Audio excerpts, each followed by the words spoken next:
Mr. Lally, your next witness, please. Yes, Your Honor. The Commonwealth call Ms. Kerry Roberts to the stand. Okay.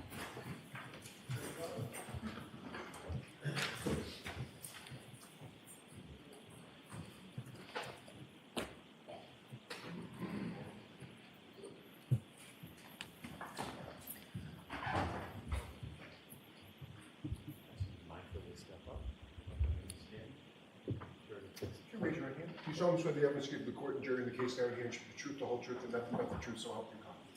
Thank you. You may take the stand.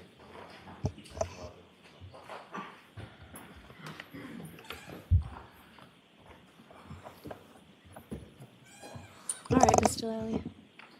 Good morning. Good morning, ma'am. Good morning. Could you please state your name and spell your last name for the jury? Kerry Roberts, Roberts. And where do you live, ma'am? Canton, Mass. How long have you lived in Canton, Mass? 10 years. And who, if anyone, do you live in Canton with? My husband, my 2 children. And your 2 children, how old are they? And boy, girl? My son is 12, my daughter's 14. And do you work, ma'am? I do. What do you do for work? I'm an executive assistant. How long have you been doing that? 17 years. And your husband, Kurt, does he work as well? Yes. What does he do for work? He's a heavy equipment operator. And how long has he been doing that? Maybe 20 plus years. Now, if I could turn your attention to the evening of January 28th, 2022 into the morning of the 29th. Do you recall those dates? Yes. And do you recall what days of the week they were? Say it again. Do you recall what days of the week they were? Friday. So the 28th. Friday the 28th. Into a Saturday the 29th. Now, on the evening of the 28th, do you recall what you were doing that evening? I was bowling with my daughter and her friends and one of the mothers. And do you recall where that was? Westgate Lanes in Brockton. And about what time was it that you got home from that? Probably about 8:30ish because there was a storm coming, so we wanted to be home. I didn't want to be out late. And when you got home, you and your daughter, is that correct? Say that one more time? You and your daughter came home around 8:30 or so? Yes. Who, if anyone else from your house, was home when you got there? I think my husband was home. He was going out. I think I passed him, and he was heading out to meet his friends. My son was not home. And who were the friends that he was going out to meet? John O'Keefe and Michael Camerano. So, Ms. Roberts, I'd like to start with just Mr. Camerano. How do you know him? He's been childhood friends with my husband. And do you know where your husband was going to meet Mr. Camerano and Mr. O'Keefe? Miss McCarthy's. It's a bar in Canton. Sort of in the center of town, is that right? Yes. And Mr. O'Keefe, how do you know him? I've known him since high school. And where did you go to high school? Braintree High School. And how is it that you came to know Mr. O'Keefe? How would you describe your relationship with Mr. O'Keefe? He was one of my closest friends. In addition to John O'Keefe, through growing up and going to Braintree High, were you familiar with any other members of the O'Keefe family? Yes, Kristen, his sister, was a senior when I was a freshman. John was a year older than me, and Paul was 2 years younger than me. So at some point, I was in school with all of them. And after high school, at some point, did you come to know any of the members of the O'Keefe family while you were living in Canton? Yes, my son and John's nephew went to an in-home daycare together. So I went to go pick up my son at one point, and Kristen was there, and we kind of figured out that we lived in the same neighborhood that we were going to be moving into. And then Kristen got sick. And during that time, sort of when you first reconnected with Kristen, about how old was your son and her son? My son was 18 months. Patrick was, he's almost a year older. And your son and Patrick Furbush, did they end up going to the same school in Canton? Yes, they went to home daycare. They went to preschool, pre-K. And by the time they got to elementary school, they got separated because they were troublemakers. but did they go to the same school Yes. all throughout? Yes. And what, if any, other activities did your son do along with Kristen's son, Pat? Well, Patrick wanted to try hockey, so they did hockey together, and then he didn't like that. And they've played baseball together since they were t-ball, like 4 or 5. Now, you mentioned that Kristen O'Keefe, or Kristen Furbush at that point, at some point after you had met her, she got sick, is that right? Correct.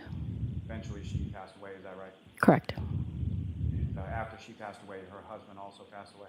Correct. And at some point after that, what, if any, role did John O'Keefe have with reference to his case? Well, when Kristen passed away, I was in touch with John, just seeing if they needed help with the kids, getting them to and from wherever, because I was down the street. Kristen passed away, and then he said, I might move in. Steve's got to figure out the finances, but I might move into your neighborhood. And I said, oh, okay. And then when Steve died, John did move in, and he took over raising the kids. And fair to say that you were, with reference to your son being friends with his nephew Patrick, you would see him fairly often, and by him I mean John O'Keefe. Oh, yes, daily. Mm-hmm. And what, if any, sort of, at some point did John and his niece and nephew move from down the street from your house? Yes, they moved across town. So I live on the Milton side. He moved over sort of near the Stoughton side. About how far a drive is that sort of from your house to where you moved to? It was on Meadows, correct? Yes, and it depends because Canton's terrible for traffic. Maybe 7 minutes, maybe 8, depending. And if it's in the evening, it's longer.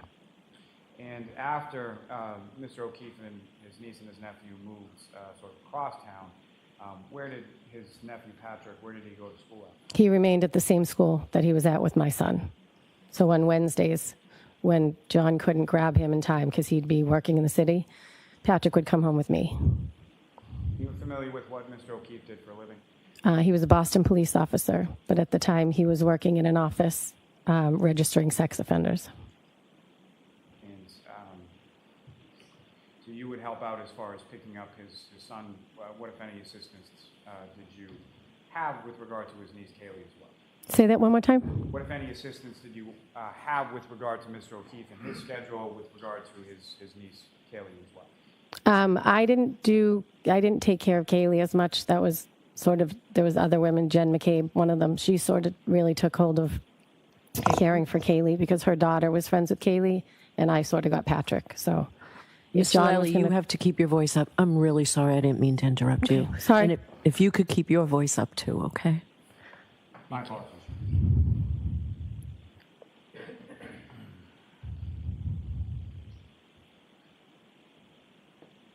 And then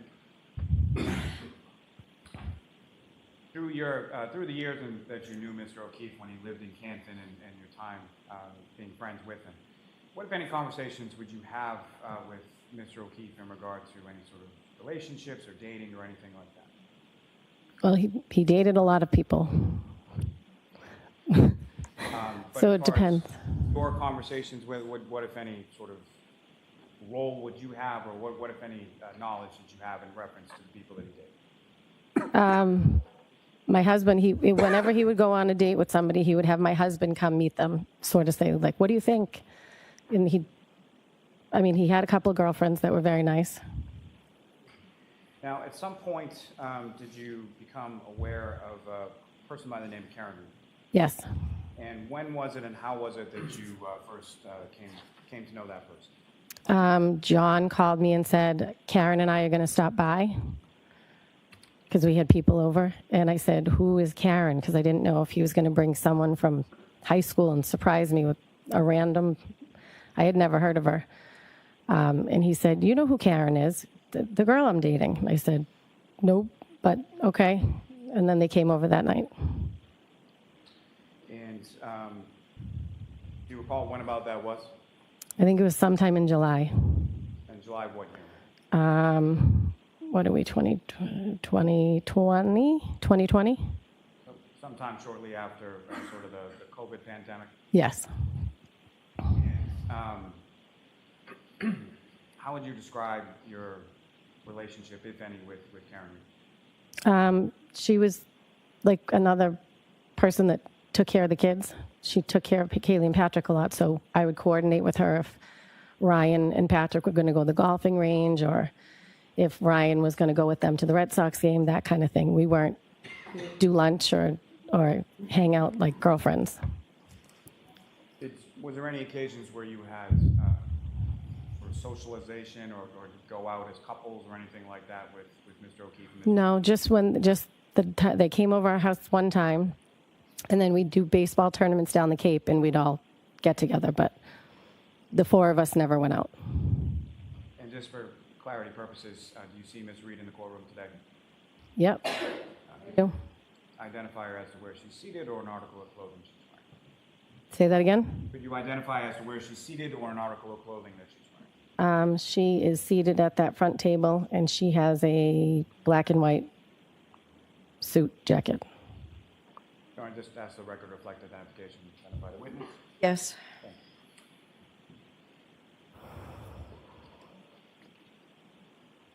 Now, coming back to that evening of the 28th, your husband went out to meet Mr. Camerano and Mr. O'Keefe, correct? Yes. And do you know about what time it was that your husband Kurt arrived home that night? Maybe around 10:30.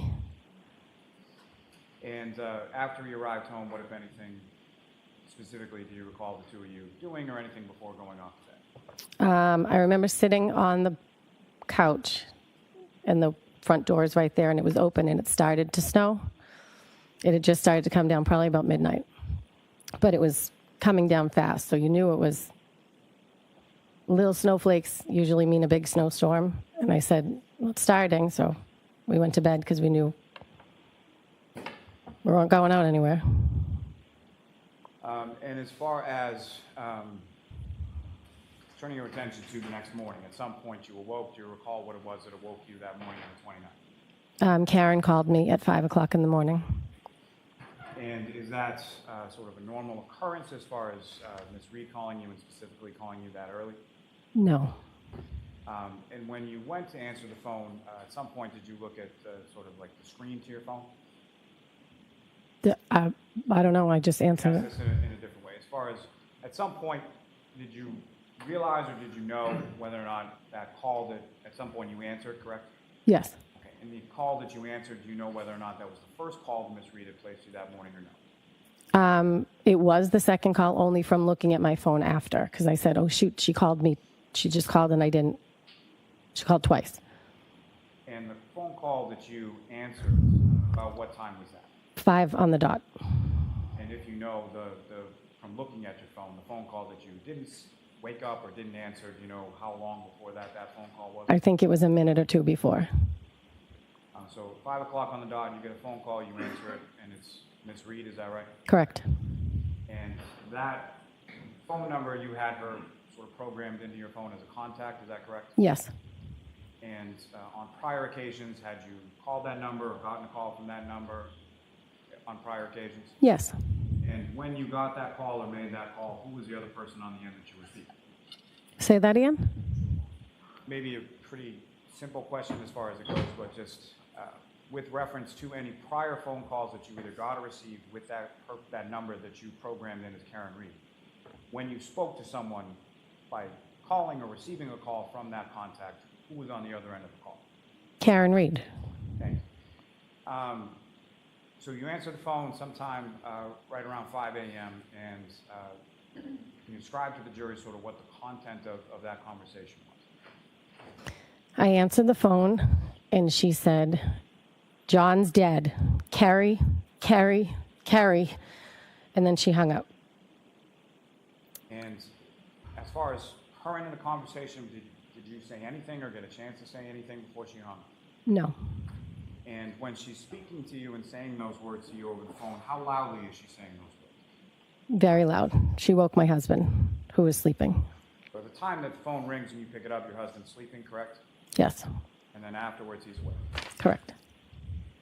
Now, what happened then? Then I got out of bed, and Kurt said, what was that? I said, I don't know. Something's happening.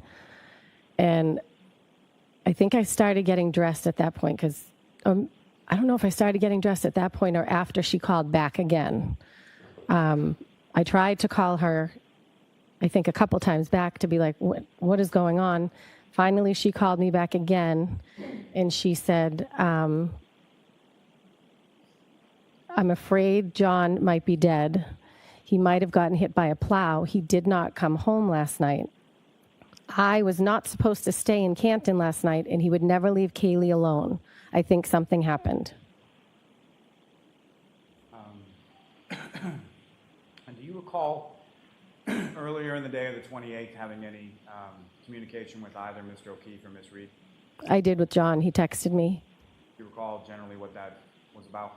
My son got into a scuffle with some boy at school, and Patrick wasn't in school at the time. I think he went to a doctor's appointment, but Patrick got wind of it, so John was calling to see if my son was okay. Now, turning back to, again, that morning on the 29th, you called Ms. Reed a couple times. She didn't answer. Is that correct? Correct. And at some point, she called you back? Correct. And about how long was it after that initial phone call that you had where she hung up? How much time had elapsed between that call and the next one? I don't know, maybe 5 minutes. And so when she calls back, she makes those statements to you that you just testified about, and upon her making those statements, what, if anything, was your response? I said, then she said she checked Kaylee's phone to see if John had called. And I said, okay, where are you now? And she said, I'm driving. Can I come to your house? Will you drive my car?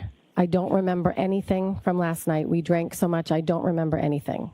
And I said, you need to go home and be with Kaylee if she's there by herself.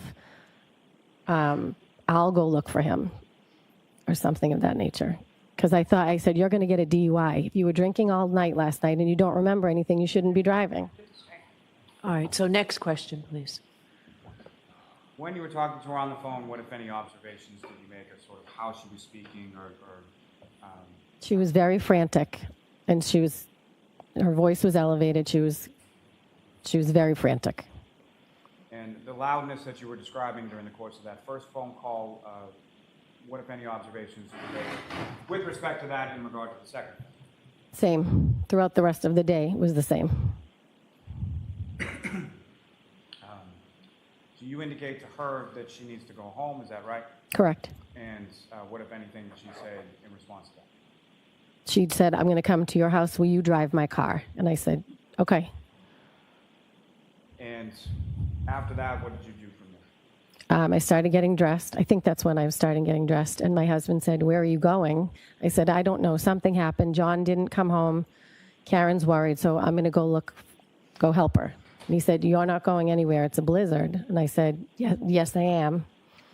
And I went downstairs. I started the car, cleared it off, and I sat there waiting, and she didn't come. So I called.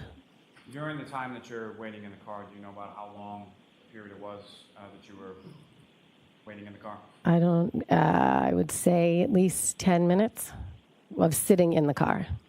And to that point, as far as when you went outside to the car, what, if anything, did you observe about the weather, and what, if anything, did you do with your car as you were turning it on? I cleaned the car off. I turned the car on. I got in it, and I thought to myself, well, she thinks he might have got hit by a plow or something. I'll see if there's any accidents. So I called the Canton non-emergency line, and I said, have there been any plow accidents? My friend's boyfriend didn't come home. And they said no, there were no accidents. So then I called Good Samaritan Hospital in Milton to see if anybody had been brought in a car accident. They said no. And then finally Karen called back. Before we get to that, just in reference to, at any point in time, did you call Mr. O'Keefe? Yes. And when you called Mr. O'Keefe, were you able to speak to Mr. O'Keefe? No. And do you know how many times you called Mr. O'Keefe? My husband called him, and I think I called him. And when was that in relation to you going out to your car and clearing it off? That was when I was in the house. Karen actually said, can you try and call him? And you did, and you didn't get an answer? Correct. And do you know whether or not your husband got an answer? He did not. So you go out to the car, you're waiting, and you make those phone call initially to Canton Police, is that correct? Yes. And do you know who you spoke to at Canton Police? I believe it was Officer Good. Is that someone that you knew in any way prior to this date of January 29th? We have mutual friends, but no, I'd never met him.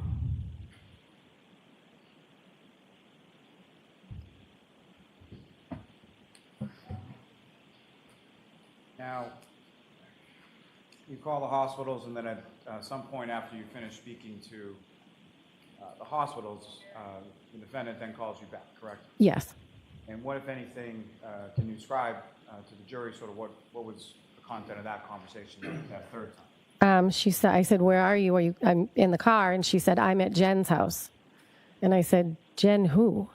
She said, Jen McCabe. She's going to drive my car. And I said, okay, stay there.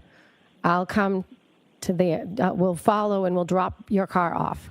We'll just take my car and go look for him. And I drove to Jen's, and I pulled in the driveway behind them. I was still on speakerphone. Jen is driving. Karen's in the passenger seat, and we drove. I said, do you remember, did you look through the house? Could he be passed out somewhere in the house? She said, I don't know. I didn't look. So I said, let's do that. Let's get in the cars. We're not taking two cars. It's a blizzard. We're going to go back to Meadows, and we're going to go look in the house first. He could be passed out behind the couch or on the floor, or who knows. So we went to the house. Yeah, I'm sorry, before you get into that, just as far as directionality and where you're going at this initial stage, you're sort of directing what's going to happen and where you're going to go, correct? Correct. Now, you had mentioned that the defendant said she was at Jen's house. You asked Jen who, and she said Jennifer McCabe, correct? Objection. I'll allow it.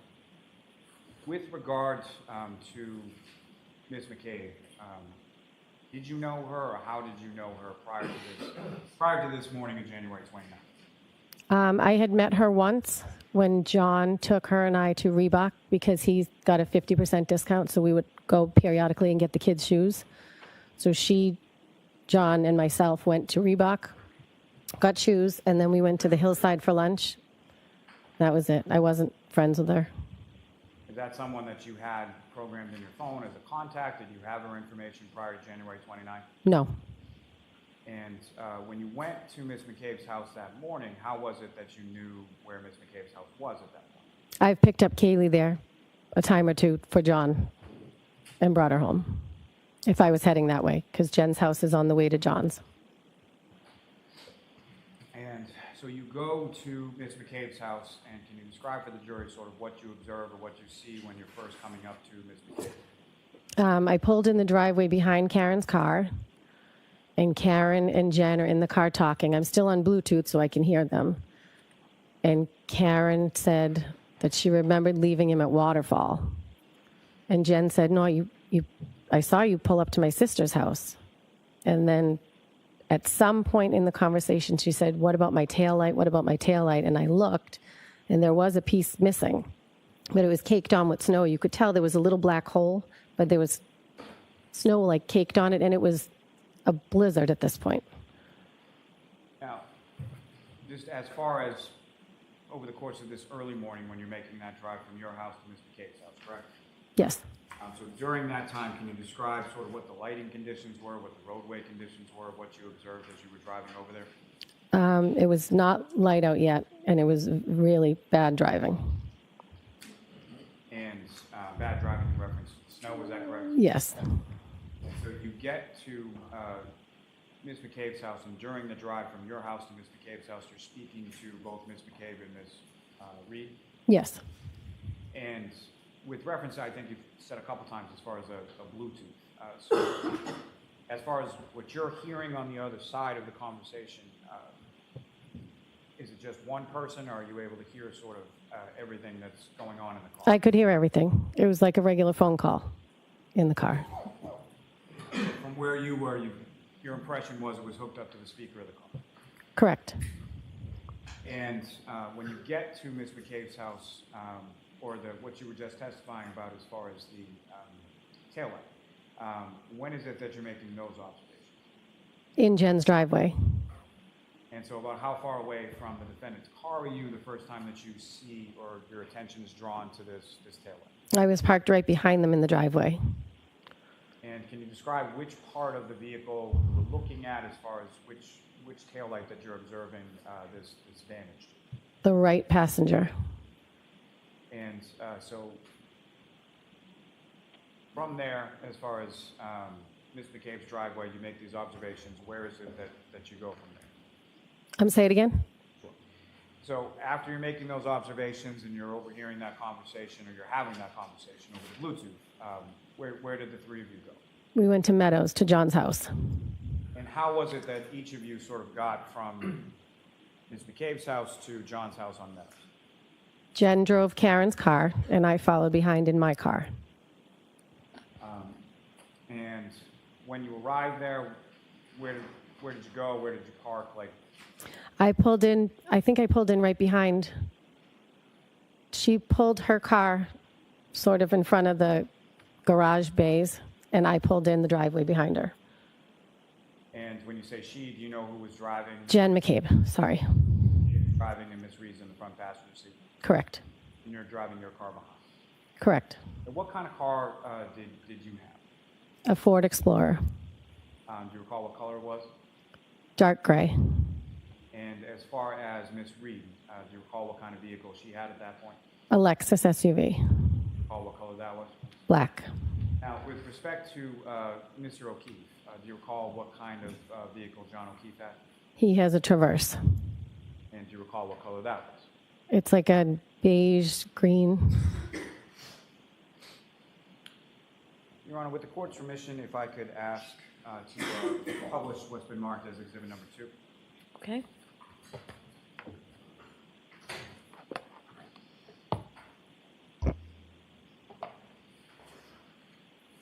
Ms. Roberts, directing your attention to the screen over here, do you recognize what is up on the screen? It's John's house. And does that seem like a fair and accurate portrayal of what John's house looked like at around the time of January 29th when you went over that morning? Much snowier, but yes. Sorry, I can't hear you over the coughing. If you could repeat. Oh, I said it was much more snow, but yes. Now, not visible in this particular photograph, or the driveway that you're talking about, facing Mr. O'Keefe's house in Meadows Ave, as we are in this picture, whereabouts would the driveway be? To the left or the right or something? To the right. And, Your Honor, with court's permission, if I could ask to publish what's been marked as exhibit 91. Okay.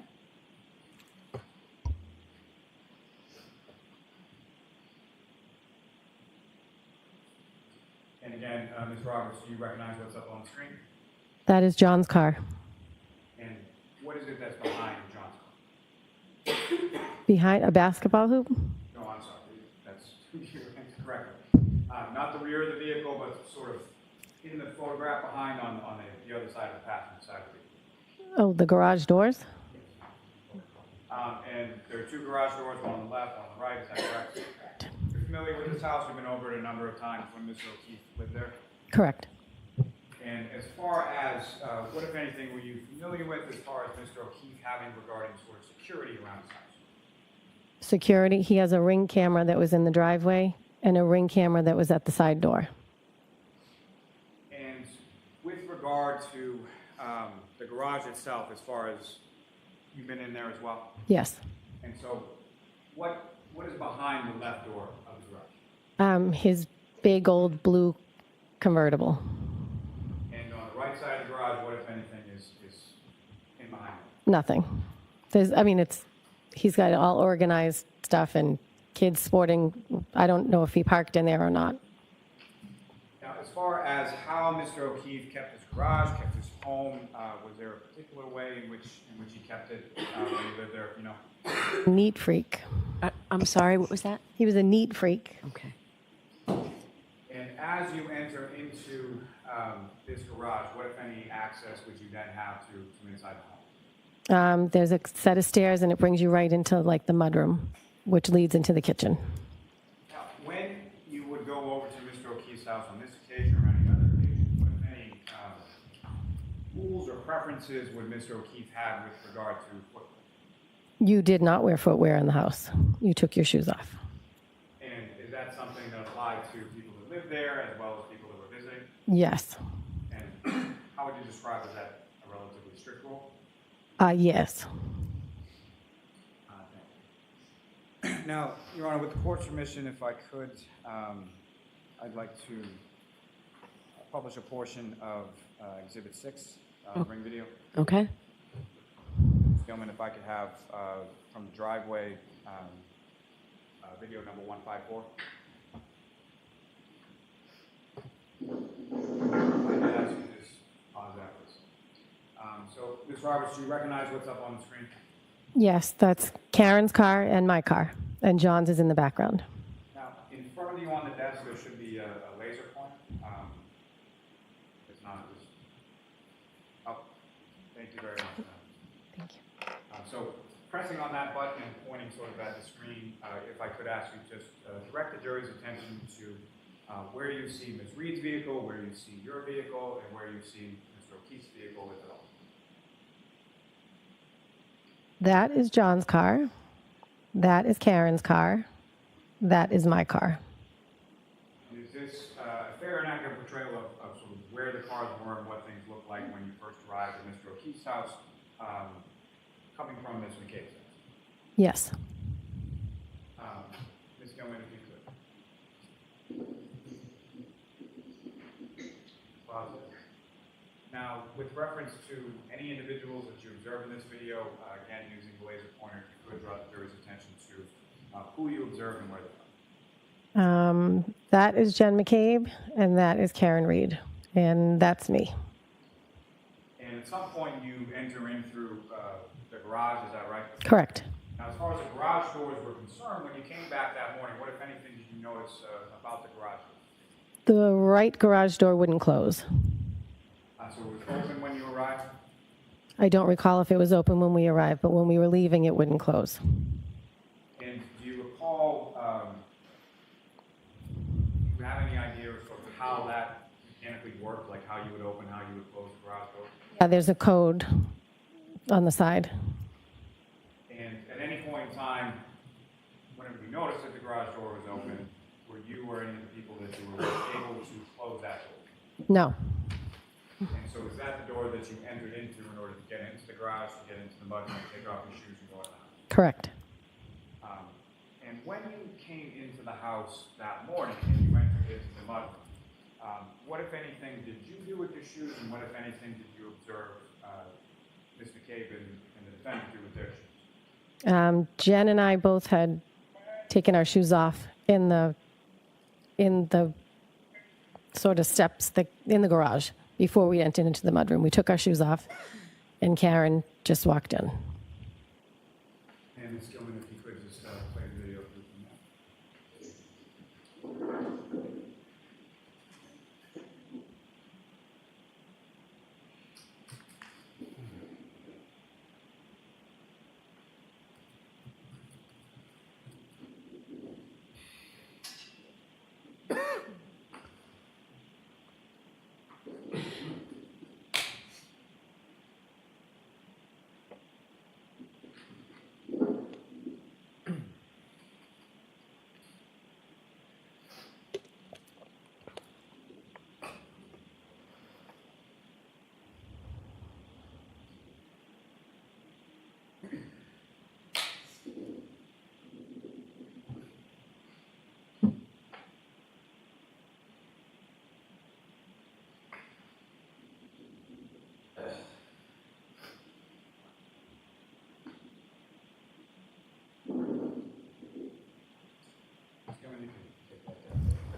Now, Ms. Roberts, with reference to the Ring video security system that Mr. O'Keefe had at his home, if you know, do you know who had access to that?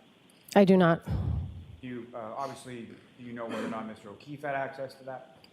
He did, yes. Okay, do you know how or what device he used in order to access it? I only know he had it on his phone And how do you know he had it on his phone? because he would check it all the time to see if the kids were home or dropped off or... That's something he did in your presence? Yes. Now, with regard to, at some point when you get to the home, beyond the sort of initial observations you made in Ms. McCabe's driveway with regard to the right rear passenger taillight of Ms. Reed's vehicle, what, if any, other observations did you make, or what, if anything else, did you do with reference to that area of the vehicle? Karen did point it out at one point in the driveway. She said, my taillight, look at my taillight. And I looked at it and I said, you told me you don't remember anything from last night. She said, do you think I hit him? Do you think I hit him? And I said, no, I don't think you hit him. I think you probably hit something, but let's just go in the house and look for him. And so as far as your recollection is concerned, that sort of interaction that you had or looking at the taillight, when did that happen? I don't know if it was when, well, it obviously wasn't when we got there. It was what must have been when we were leaving to go out to look for him. When you what? I'm sorry. I wasn't sure if it was when we arrived or when we were leaving to go back out and look for him, but now that I've seen the video, it's obviously when we came back out of the house. Okay. And who was present for that? Who was present? Yes. Jen McCabe, Karen Reed, and myself. And as far as where Ms. McCabe parked that vehicle, at any point in time that you were at the house, did that vehicle move at all? And by that vehicle, I mean Ms. Reed's vehicle. I don't think so. So where it's parked in that video is essentially where it stayed as far as you know. I believe so. Now, with reference to those observations or when you were looking at the rear passenger taillight area of Ms. Reed's vehicle, how close to the vehicle were you when you were making those observations? Right in front of it. There was one piece, like a rectangle encapsulated, like whatever was broken. I remember there was one piece of metal sort of sticking out. So if it was an encasement for a light of some sort, I remember looking at it and the piece was sort of sticking out and I thought someone's going to catch their sleeve on that or something. And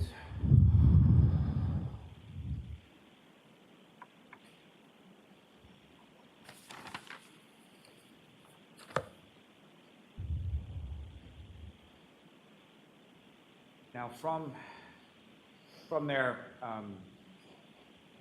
when you arrive at the house, you go into the house, you take off your shoes. What happened then? I started looking. Jen started looking. Karen, her and Jen went upstairs. I started looking downstairs. I started looking on the other side of the couches to see if maybe he passed out somewhere. And then I went upstairs, and Karen was standing in John's room. The bed was made. She was just standing there. Jen had gone in to talk to Kaylee. And then I said, all right, let's go. Now, He's not in the house. He's not in the house. As far as your knowledge of Mr. O'Keefe, him not coming home when any of the children were home, was that something that was normal? Him not coming home if the children were home? Correct. Yeah, he would not do that. And obviously you knew Kaylee was there, but what, if anything, did you know as to where Patrick was at that point? He was at a friend's house. And was that something that you knew independent of this morning or what had transpired up to that point? Say that again? How did you find out that Patrick was at a friend's house sleeping over? Karen said, I said, where's Patrick? She said he's at his friend's. So you were in the downstairs area of the home, is that correct? Yes. And looking through the rooms, you didn't find Mr. O'Keefe, correct? No, Now, at any point in time, did you go upstairs?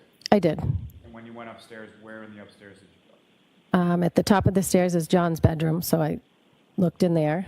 I looked in the bathroom. I looked in the closet. I looked in Patrick's room.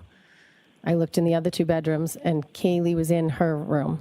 So Jen was in there, but I was looking through the house. And as far as Mr. O'Keefe's bedroom, when you looked in there, what, if anything, did you observe as far as the condition of the bed? The bed was made. You mentioned you looked in a variety of different rooms on the second floor. You said sort of two other rooms. What, if anything, were those other rooms used for, if you know? I think one of them was a computer room. It was the room that faced the front of the house, and the back room had a bed in it that Mrs. O'Keefe would stay in when she would stay over. And again, just to be clear, when you say Mrs. O'Keefe, you mean John's mother? John's mother, sorry. And as far as the computer room, who, if anyone, had access to that, if you know? Had access to the computer room? Yes. What was it used for? Basically? Oh, there was a desk with a computer or laptop. And did you know whose laptop that was, whether it was John's, whether it was the defendant's, whether it was the kids? I don't know if it was the defendant's at the time, but John's laptop used to be in that room.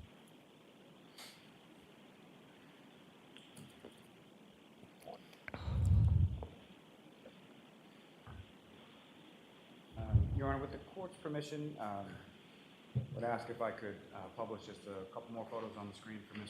Roberts. Okay. Ms. Gilman, if I could start with Exhibit 92.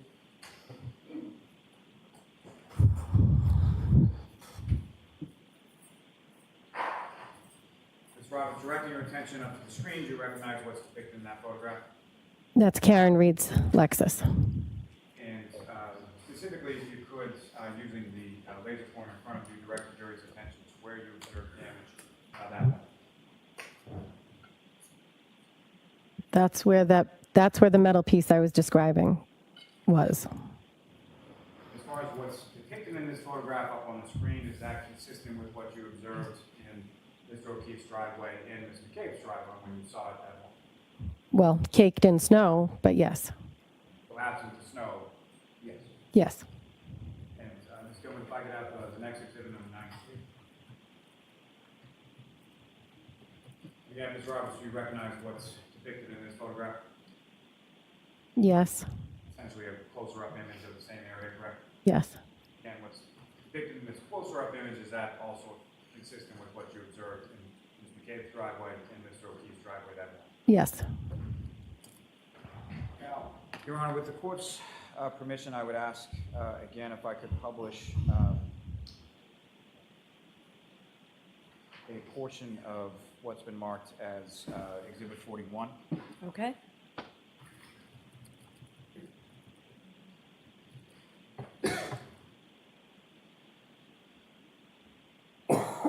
And Ms. Gilman, if I could ask you to fast forward to about 2 hours, 9 minutes, and 30 seconds.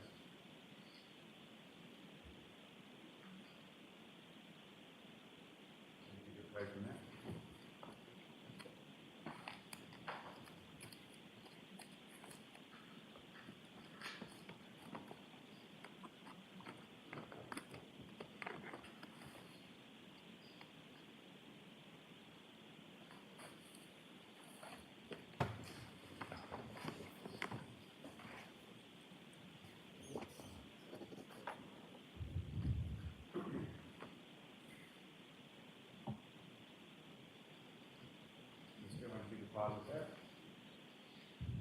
Ms. Roberts, directing your attention up to the screen, do you recognize what's on the pause portion of the screen from this video? That's John's house. And Ms. Gilman, if you could press play again.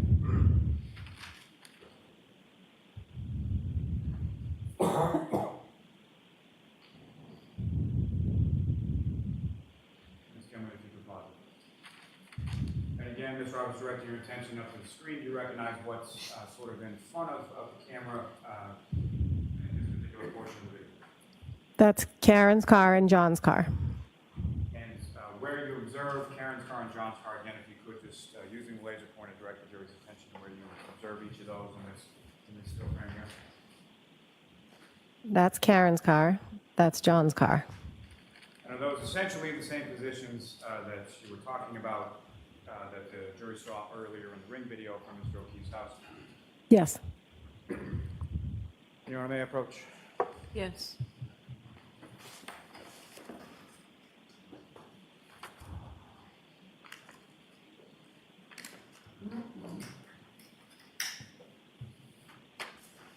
Do you want this up on the screen or down? Up for now. Okay. But just for a moment.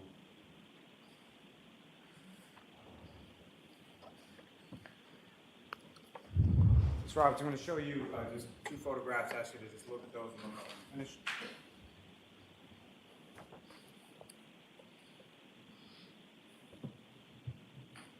Okay. And do you recognize those? Or do you recognize what's depicted in them? Do I recognize what? What's depicted in each of those photographs? Karen's car. Okay. And may I approach, Your Honor? Yes. I will proceed to introduce and admit as the next exhibits. Okay, is there any objection? No objection. All right, thank you. Your Honor, while those are being marked, may we approach? Hold on. Sideburn. Yes, please. Okay.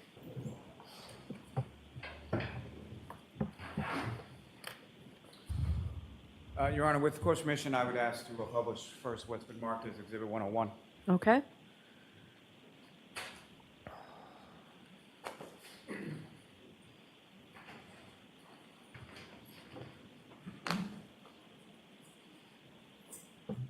Ms. Roberts, what's up on the screen now is Exhibit 101. You indicated that's Ms. Reed's vehicle in the same position where Ms. McCabe left the car from the property, correct? Yes. Does this appear to be a still shot from the same video that you just saw in the prior exhibit? Yes. Ms. Dillon, if I could have Exhibit 102 now.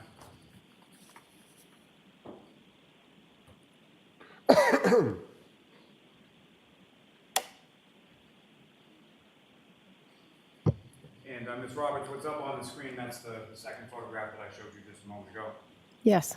That's essentially a closer up or zoomed in image of what's in the same still image that you saw in the prior, correct? Yes. And again, if you could, using the laser pointer, just direct the jury's attention to the damage that you observed on the right rear passenger tail light of Ms. Reed's vehicle that morning. Okay. Ms. Gilman, you can take it.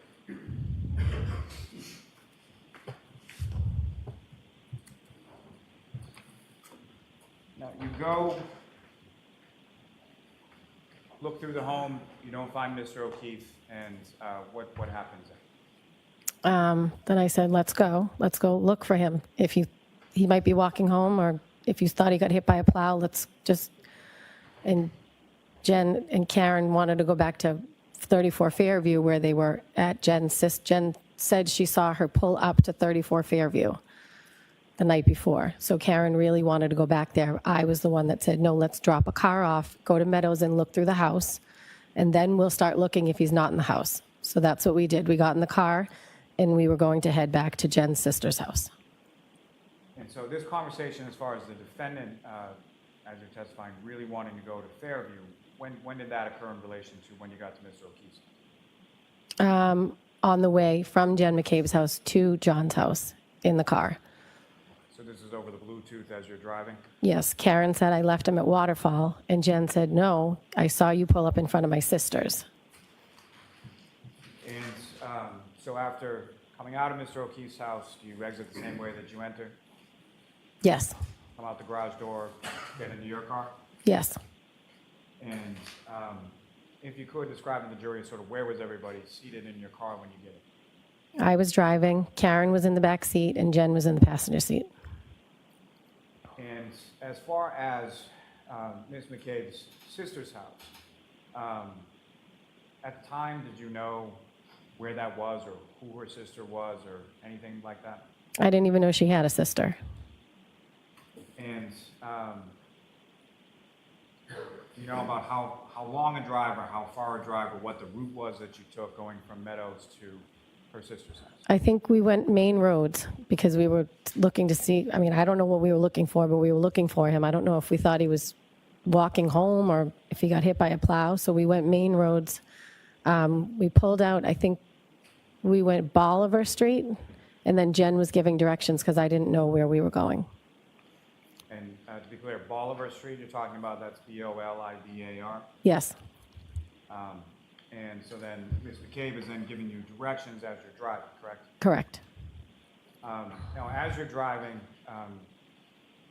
again, as far as what, if anything, did you see as far as plows or how were the roads treated at that time? What, if anything, did you observe in reference to that? It was bad driving. There were plows out, but it was really bad driving. And the visibility as you were driving from Mr. O'Keefe's house to Ms. McCabe's sister's house, how would you describe the visibility? It was very poor. It was in the middle of a blizzard. Now, when you get to the street, at some point you're directed by Ms. McCabe to Fairview Road, correct? Correct. And when you get to Fairview Road, do you recall whether or not you took a left or a right, or how did you come on to Fairview Road? Off of Chapman Street, I took a right onto Fairview. You took a right from Chapman onto Fairview. Correct.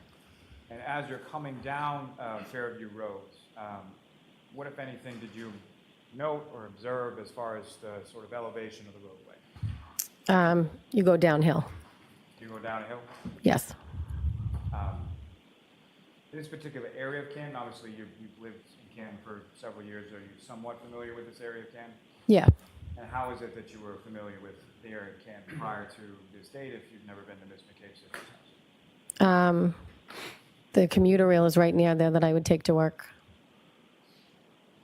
Are there any schools in that area as well? Yes, the John F. Kennedy School. And you mentioned that your son played baseball, correct? Yes, and Ball field. my son and John's nephew also went to the home daycare across the street from the JFK. Now, Your Honor, with the court's permission, I would ask to just publish a brief portion of what's been marked as Exhibit 12. Okay.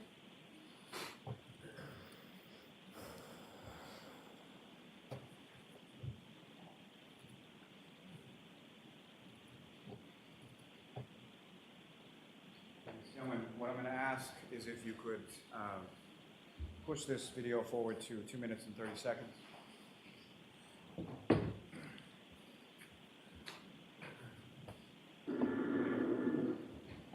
I'm sorry, if you could play it for a minute.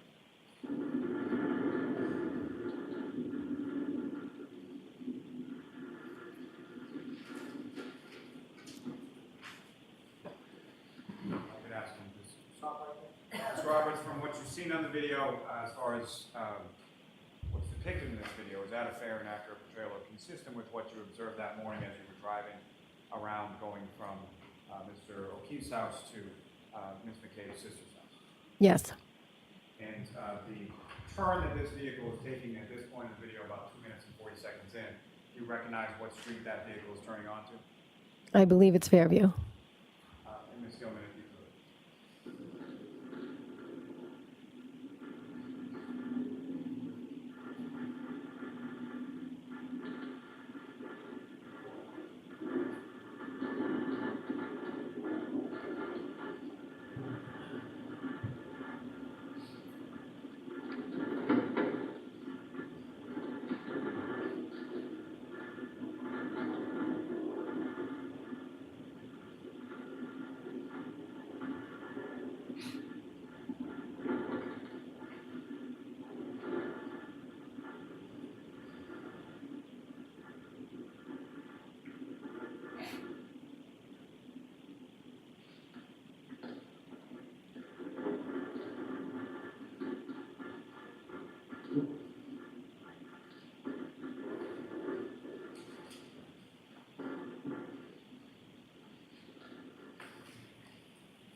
Now, Ms. Roberts, as you're driving from Mr. O'Keefe's house to this address on Fairview Road that you've never been to before, what's going on inside the car?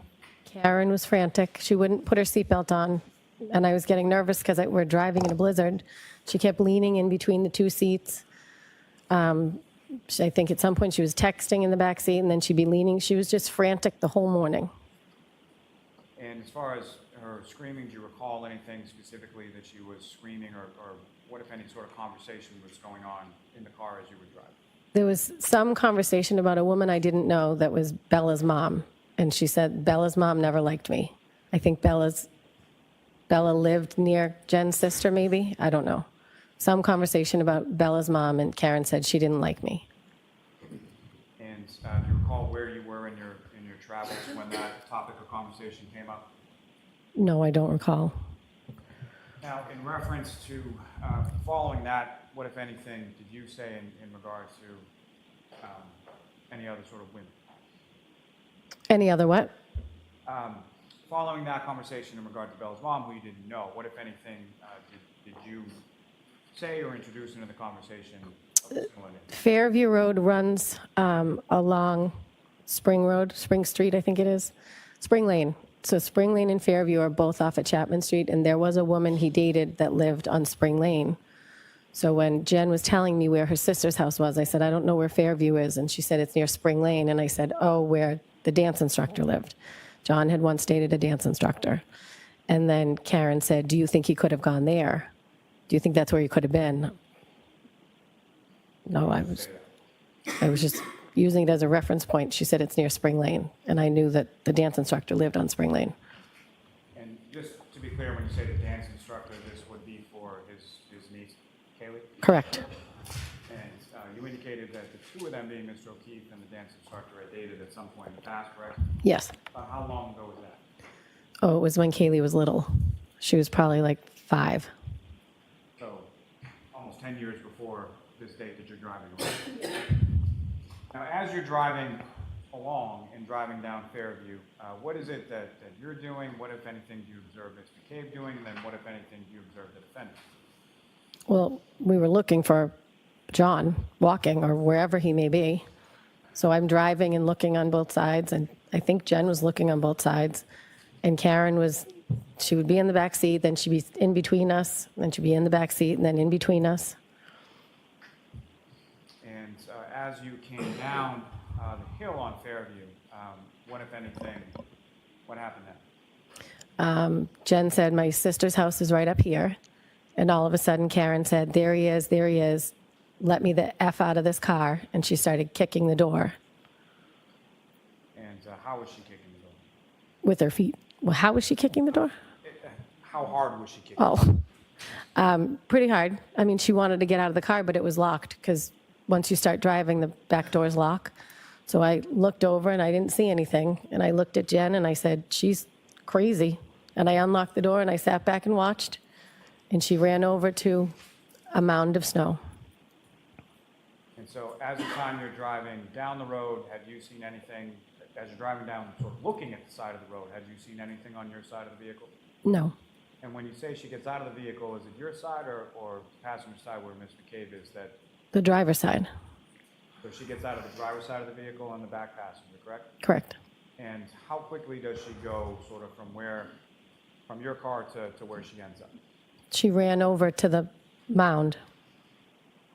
And at that point in time, even when she runs over, could you see what she was running over to? At some point, I realized it was the shape of a body. And when was that you realized? When in this sort of sequence were you able to realize that? That was in seconds. Once she ran over to his body, I said, oh my God. And she lifted up his shirt and started to lay on him. And when you stopped to let her out, where were you in relation to that mound of snow or what you learned? I think my car was like in the middle of the road. I just stopped. And in relation to where the mound of snow was, had you driven past it at that point? So where was it? Yes. Okay, so it was located behind your vehicle? Yeah. And Ms. Gilman, if you could, I would ask just press play on that till about 6 minutes and 30 seconds.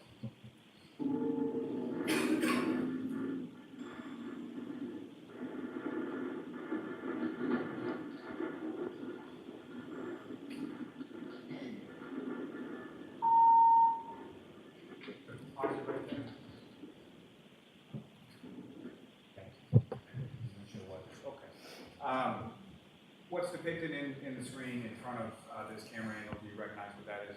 That's my car. And is that essentially where you parked your car when Ms. Reed started kicking the doors and got out and ran over? Yes. You could just press play for a moment. Pause there.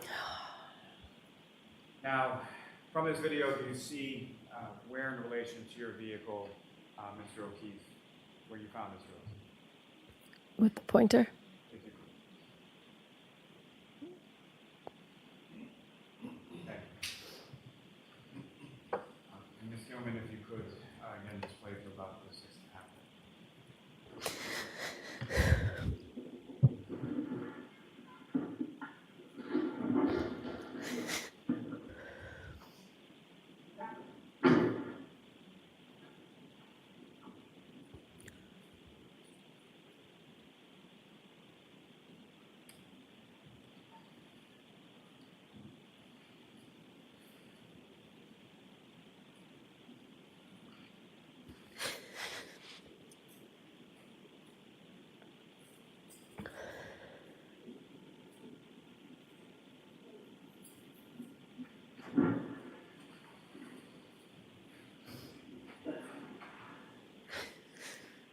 Do you have drug problem? Did you run? Huh?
spot there.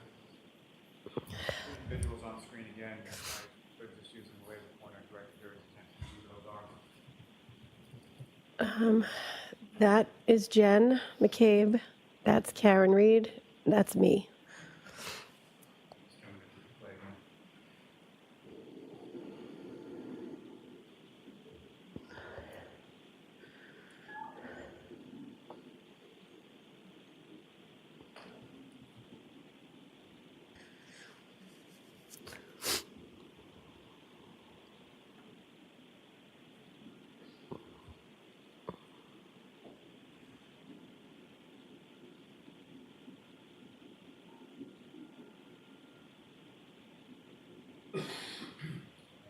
You can take that down.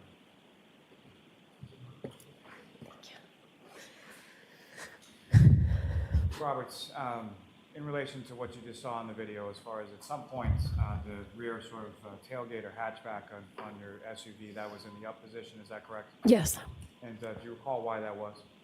because I was having Jen get the baby blankets to wrap around him out of my car.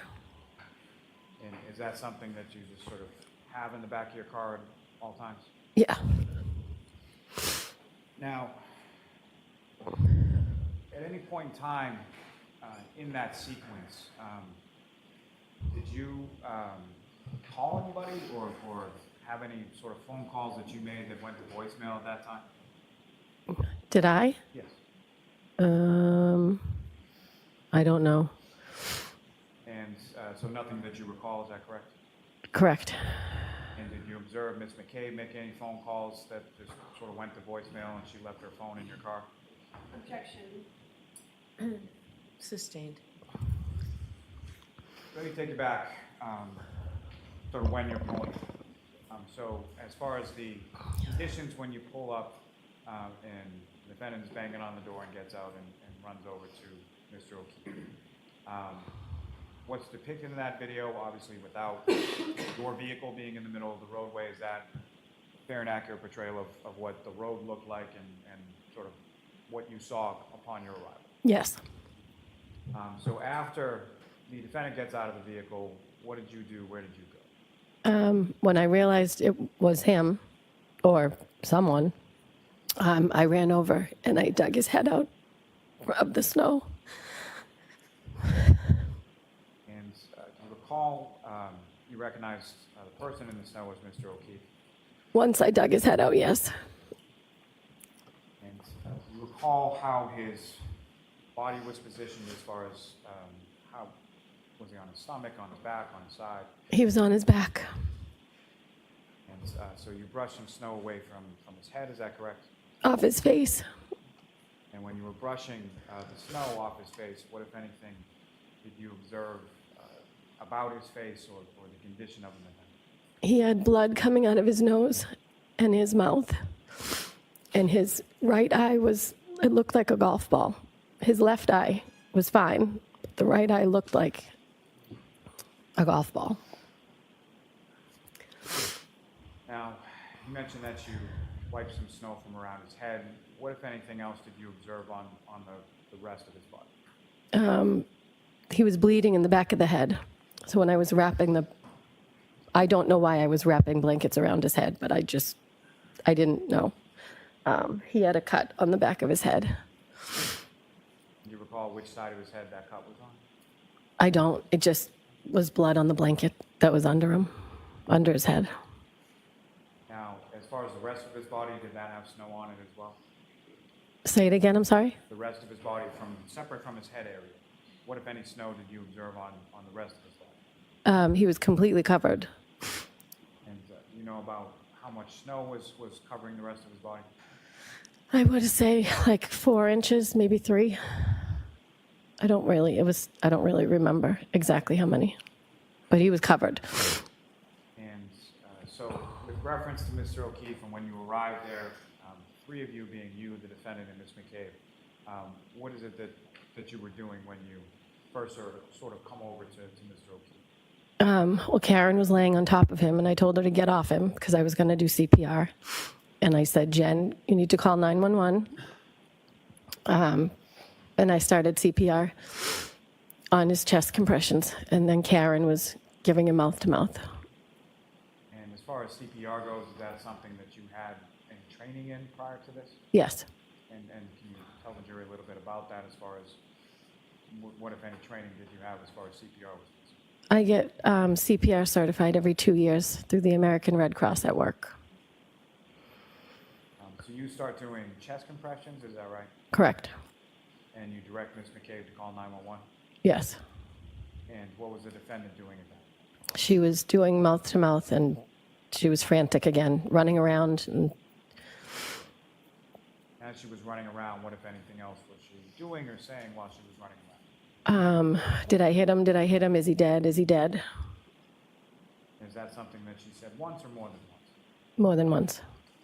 And similar to sort of the tonality or the volume of the voice that you were describing before, was that consistent when you're there sort of in front of the house? Yes. Now, in relation to where you were with Mr. O'Keefe, obviously you've never been in this house before, is that right? Correct. What, if anything, did you observe as far as overhead lights or street lights or anything like that around that area where you found Mr. O'Keefe? There was a fire hydrant, and there was some weird, like, electrical box thing sticking out of the ground. But you don't recall any sort of like overhead lights or anything like that? I don't recall. Now, this process of you sort of doing compressions and Ms. Reed is doing mouth-to-mouth and then running around, is the mouth-to-mouth that she's doing, is that sort of consistent, or is it intermittent between, when is the running around in relation to the mouth-to-mouth? I don't remember which was first. Or I was concentrating on doing chest compressions. And so while you're doing the chest compressions, at some point do first responders start to arrive? Correct. And about how long was it from the time that you sort of get out of the vehicle, go over, realize it's Mr. O'Keefe, et cetera, and to when the first responders arrive? I don't know. Wasn't long. Maybe under 10 minutes. During that time, or during any amount of time that you were there, did you see anybody from any of the houses on the street come out of the house, or any neighbors come out or anything like that? No. Once, if you recall, do you recall whether it was police or fire or ambulance or who showed up first? I don't know. I think the police showed up first, or the EMTs. I just know the EMTs came over and said, we'll take it from here. I wasn't paying attention to what else was going on. So you're sort of focused on the chest compressions, and at some point, some paramedic comes over and tells you they've got this. Yes. And so after that, where did you go? After that, where did I go? I stayed in the area. I think I went back over to the car. And as paramedics are working on John, you're over by your vehicle, correct? I think so. And so where was, what were you doing, and where was Ms. McCabe, and where was the defendant at that point? Karen was running around the body while the EMTs were trying to work on him. She was just frantic. And so you're over by the car, and Ms. Reed is running around over where Mr. O'Keefe is. Yes. Where was Ms. McCabe? I don't know. She was somewhere around the car. Closer to you than to where Mr. O'Keefe was? I don't know. Now, where Mr. O'Keefe was, if you know, where was he in relation to the roadway or the paved sort of pathway of Fairview Road? I don't know, because you couldn't tell which was the road and which was the grass. Like, you couldn't tell where the road began and ended. So I don't know. Now, you described the defendant sort of running around Mr. O'Keefe frantically. What, if anything, was she saying at that point? Is he dead? Is he dead? Is he dead? And that sort of phraseology, or the way she put that, was that consistent throughout? Is that how she stated it? Yes. And again, in that same sort of loud volume voice at the time? Yes. Now, at some point, Mr. O'Keefe is taken from where he is by the paramedics to an ambulance, correct? Yes. And as he's being taken off the ground, what, if anything, did you observe in that area? His phone was under him, and it was grass. Now, as far as the grass that you observed, how was that in relation to sort of the rest of the area where Mr. O'Keefe was? Everything else had snow. So everything else is covered in snow, and when he's lifted off the ground underneath his body, is that where the grass is? Yes. And his phone was where in relation to his body? As far as when he's lifted up, what part of his body had been open? Like maybe his shoulder, maybe it was like his back. So when they lifted him up, it was under where like his, whatever the right side of his back. And what I'm asking is basically sort of up towards the shoulder blade or down towards his lower back, if you... In the middle. And when you saw the phone on the grass, what, if anything, did you do with Mr. O'Keefe's phone? I picked it up. I put it in my pocket. And at some point, one of the first responders asked if I had it. I handed it over. And do you recall who that first responder was? No. Do you recall even whether it was a police officer, a firefighter, or a paramedic? Or... No. Now, as Mr. O'Keefe is being taken from where he was located when you found him to the ambulance, what happens then? What goes on from that? At some point, Officer Good told Karen to calm down because she was frantic. And at some point, Jen and Karen were in the back of a police cruiser to warm up. I was standing outside watching the ambulance because I could see in through the ambulance that they were moving things and working on them. And so what, if any, conversation did you have with the defendant or Ms. McCabe in reference to what you were seeing through the back of the ambulance? I said, they're working on him, they're working on him. And at one point, Karen grabbed the front of my jacket and screamed in my face and said, are they working on him? Is he alive? And I said, they're working on him, they're working on him.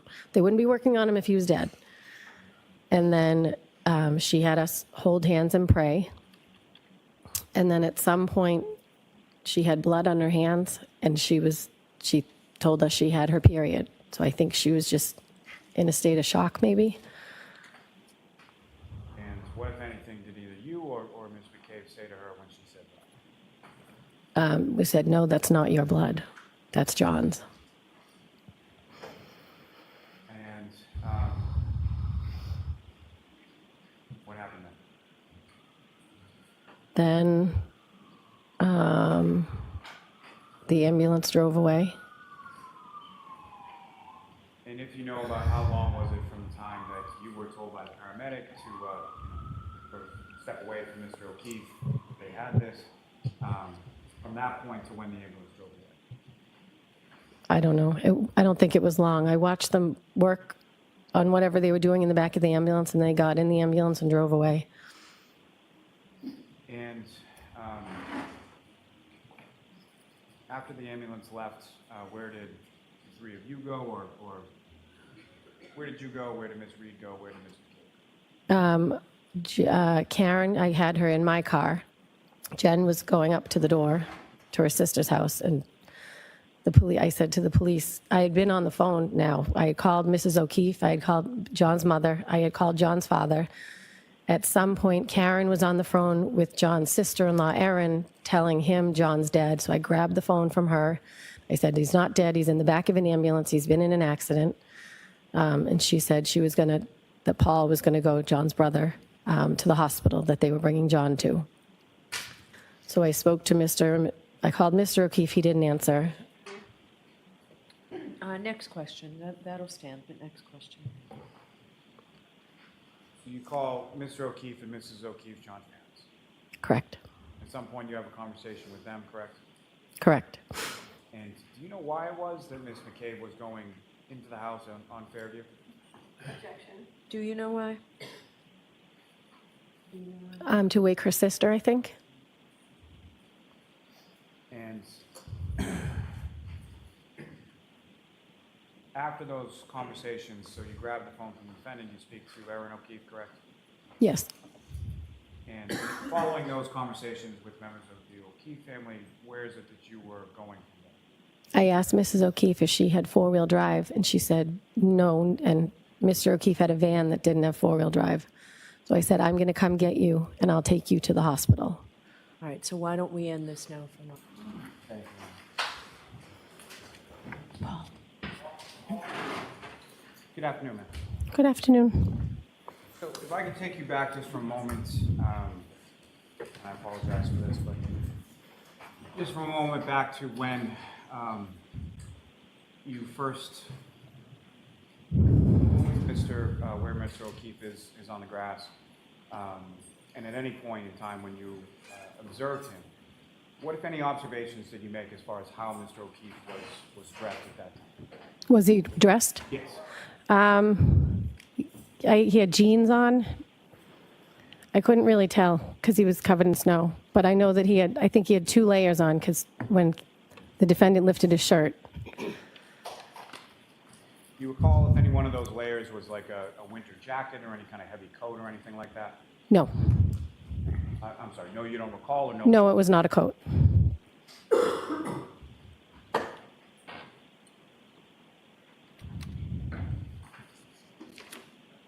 Now, to take you back to when you were in front of the house and Mr. O'Keefe is in the back of the ambulance, and at some point in time that ambulance leaves, is that correct? Correct. And do you know where the ambulance was going? Good Samaritan Hospital. And following that,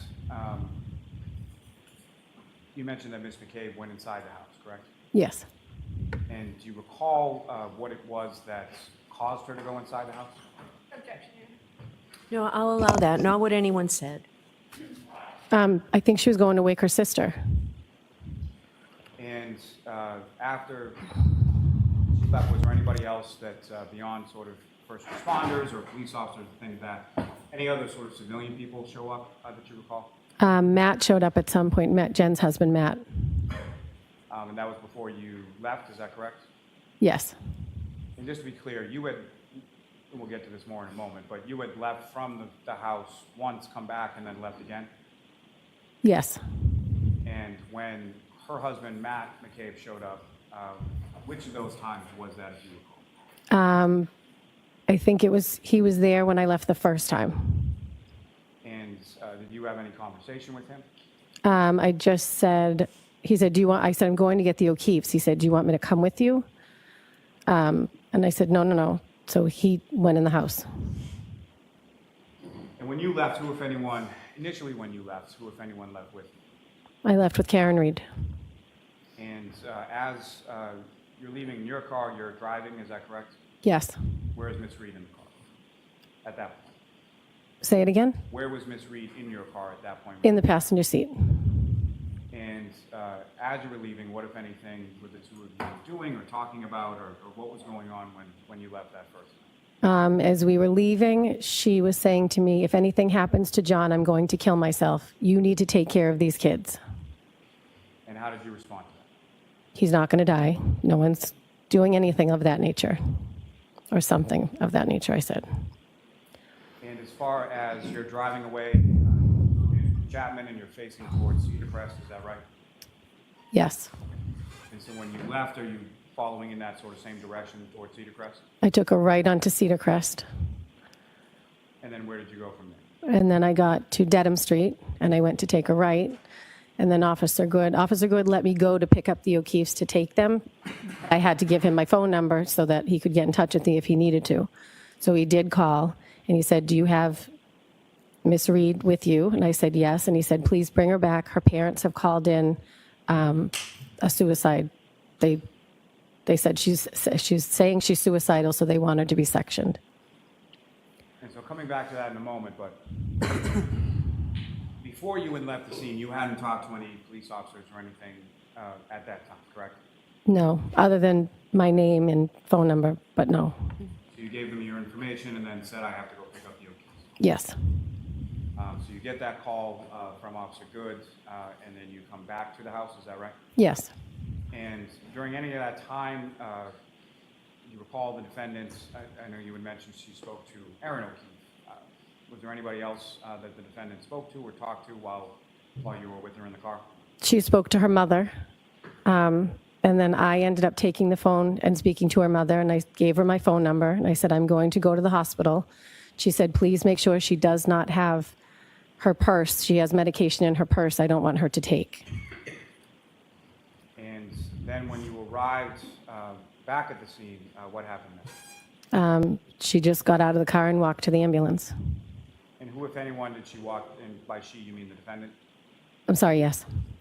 And who, if anyone, did the defendant walk from your car to the ambulance with? She just walked, I think she just walked by herself. I had her phone because I had been talking to her mother. So then one of the first responders came over and said, do you have her phone? And I said, yes. Her mother said, make sure she does not have her purse. And then following that conversation with one of the first responders, where did you go from there? I went to go pick up the O'Keefes. And as far as your drive from Canton, you went to, where do the O'Keefes live? Braintree. So your drive from Canton to Braintree and then subsequently from Braintree to Brockton, what, if anything, did you observe about sort of the driving conditions at that point? I was actually on the phone with Katie Camerano, and I spun out, did a complete spun a couple times on 93, right near the Braintree exit, so that when I got to the O'Keefes, that we went back roads to Brockton because I didn't want to go on the highway. And as far as the O'Keefes, as far as in your car from Braintree to Brockton, that was both John's mother and father? Correct. And at some point you get to the Good Samaritan Hospital in Brockton, correct? Correct. And do you know about what time it was that you got there? I don't know. When you arrived, where is it that you and the O'Keefes sort of go within the hospital? Paul John's brother Paul had already arrived, and then we all walked in. We were in the waiting area. John's cousin actually works on the switchboard. We had been talking to her on the way in because with COVID restrictions, we didn't know if we were going to be able to get in or. So she had come out from the switchboard, her office, because she knew there had been an accident. So she came out to greet her family. And then I asked her to take me to the bathroom to clean up and to the chapel. And why was it that you had to go clean up? Say it again? Why was it that you had to go clean up? Because I had blood on my hands. Now, Ms. Roberts, you mentioned that during part of the drive from Canton to Braintree, you spoke to Ms. Camerano, correct? Yes. And during either that drive or the subsequent drive from Braintree to Brockton, who, if anyone else, did you speak to over the phone? Karen called me repeatedly from the ambulance asking if I was going to come to the hospital. Then she called when the O'Keefes were in the car and said she dropped him off at a party, and Mrs. O'Keefe said, you just left him? And Mr. O'Keefe said, leave her alone. She's been through enough. She called a few times while we were on the ride, and then she called a lot when we were at the hospital asking if I knew anything, if he was dead, is he dead? She would hang up and then call back, hang up and then call back. And if you know about how many times was it? At least 10.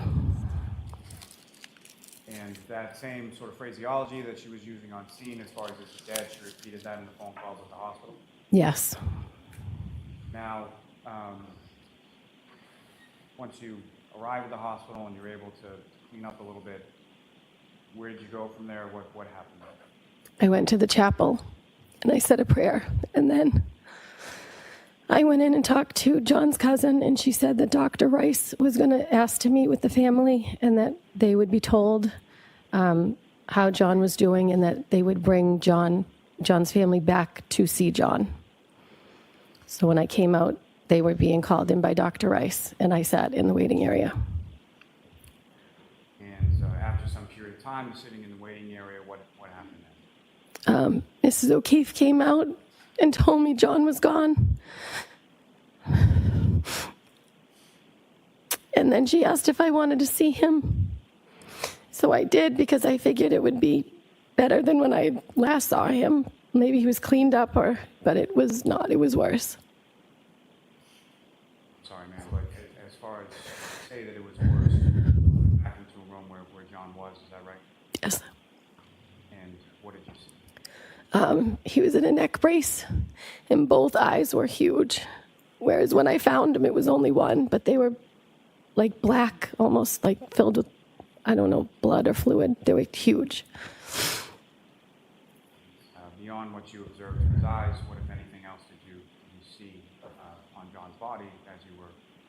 He had scratches on his arm, Do you recall which arm it was? his right arm, Do you recall where on his arm they were? like here. Does the record reflect that the witness is pointing to her forearm? Yes.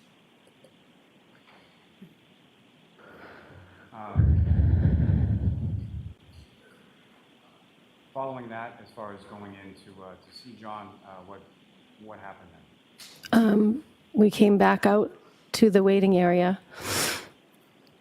Mrs. O'Keefe wanted to get his necklace off, but I couldn't get it. So her and Paul went back in to get the necklace off. And Karen had called me at some point from the hospital and said, my father's going to be coming. Can you just keep a lookout for him? So I said, so when Mr. Reed, her father, walked in, Mr. O'Keefe recognized him and he said, that's Karen's father. So I went over and I said, Mr. Reed, Mr. O'Keefe would like to speak to you. And then I just stood there. I didn't know what to do. And at some point, did you leave from the hospital? I did. I took Mr. O'Keefe in my car, and Paul took Mrs. O'Keefe in his. And where did the two vehicles, where did you go? I dropped Mr. O'Keefe off at John's house, and then I went home. And without getting into too much detail as far as the road conditions that you described earlier, how were they? It was absolutely horrible. I told Mr. O'Keefe, if you see a front door in your vision, we are about to hit a house, because I can't see where we're going. And my windshield wiper broke.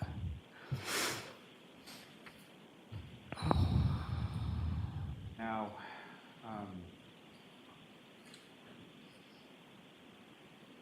so you dropped Mr. O'Keefe off at John's house on Meadows, is that right? Yes, And Ms. Reed's vehicle, was that still there at that point? I think so. I don't recall, but I think so. And then you went home, is that correct? Yes. Later on that day or that afternoon, who, if anyone, came to your house to speak to you in regard to what? There were 2 officers, but I don't remember their names. And do you recall which department they were from? The state police. As far as the officers that came to your house and spoke to you, you don't recall their names, is that correct? I don't. Do you recall if either one of them was a Trooper Proctor? It was not. And where in your house did you speak to In the dining room. them? And did they speak to anybody else at your house at that time? My husband. And as far as when they spoke to you and they spoke to your husband, where were you starting with yourself, do you know where your husband was when the troopers were speaking to you? I don't know where he was, but he wasn't in the room with me. And same as far as when the troopers were speaking with your husband, where were you? I was not in the room. Following that, did you have occasion to speak to any other troopers or members of the state police at any point in time afterward? I've only spoken to Michael Proctor one time. It was from Jen's house. And when was that, if you know? I don't know, maybe a couple days later, because Jen and I were re-going over what everything had happened. Mrs. O'Keefe had advised us to make a timeline because she said this could be a while. You guys aren't going to remember something years from now. So sit down, write down what you remember. And I, at that point, said, when she first called, she said he was dead. And Jen said, I don't think you've told them that. So Michael Proctor called, or she was on the phone with him, or I don't even know. And I said, could I speak to him? So I told him so that somebody had it documented. So as far as Trooper Proctor was concerned, that phone conversation, is that the only contact that you have with Trooper Proctor? Yes. And if you recall, was it February 1st or so that you met with some troopers at Mr. Cave's house? State Trooper who? At some point, did you meet with troopers at Mr. Cave's house? Yes. And if you know, was that on or around a couple days later, like February 1st or so? Yeah, maybe, I don't know. I can't be sure. Were either of those troopers that you met at Ms. McCabe's house, were either of those troopers Trooper Proctor? No. And do you recall where within Ms. McCabe's house you spoke to them? In the living room. And beyond yourself and the troopers that you spoke to, was there anybody else in the room with you when you spoke to them? No. At some point, either then or subsequent to then, was there any request made by any trooper from the state police in regard to your cell phone? To my cell phone, yes. And do you recall if it was that date or a later date? It was not that day. I think it was the next day. It was within the next 2 days. They wanted to clone my phone. And did they advise you of anything or give you any form that you had to fill out and execute prior to doing that? Yes, I had to fill out a form. And as far as your phone was concerned, were there any restrictions or anything that you gave to them as far as what they could look at or what they could clone or what they could do with your phone? No.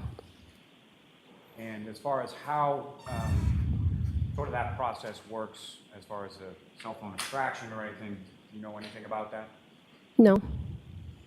And do you recall how long it was that you were without your phone at the time you handed it over to them to whenever you got it back? Well, they took both of our phones at the same time, and we didn't get them back for like 7 or 8 hours. And just to be clear, when you say both of our phones, you're Jen. referring to who else's? Jen's phone and my phone.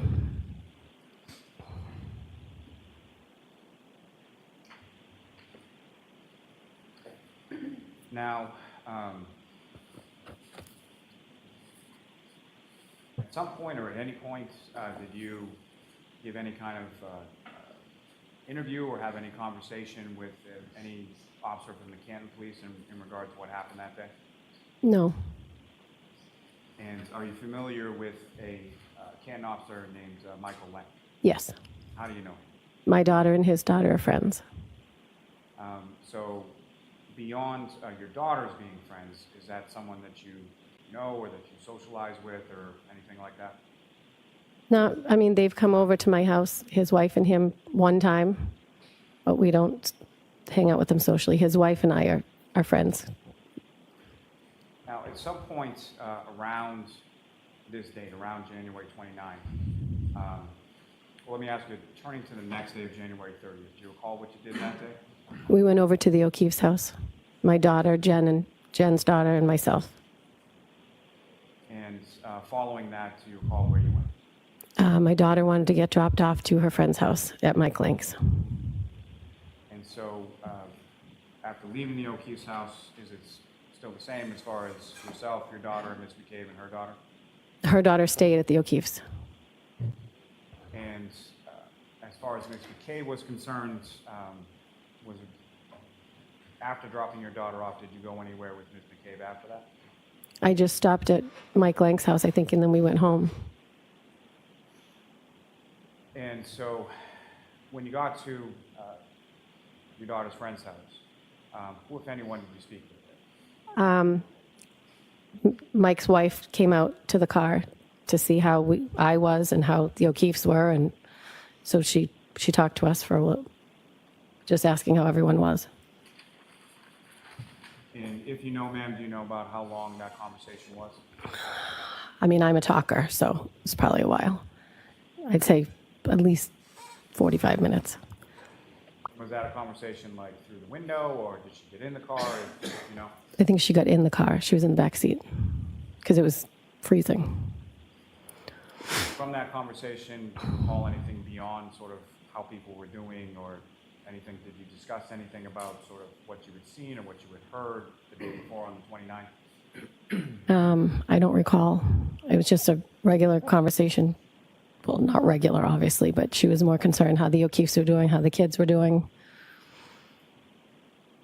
And then after you left from the Lang's house, where did you go? Where did you and Miss McCabe go from there? I don't know. I'm assuming home.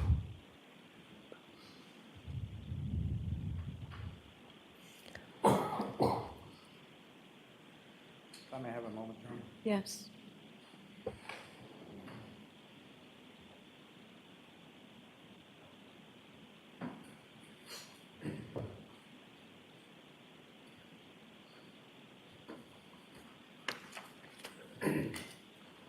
may we approach this briefly? Okay.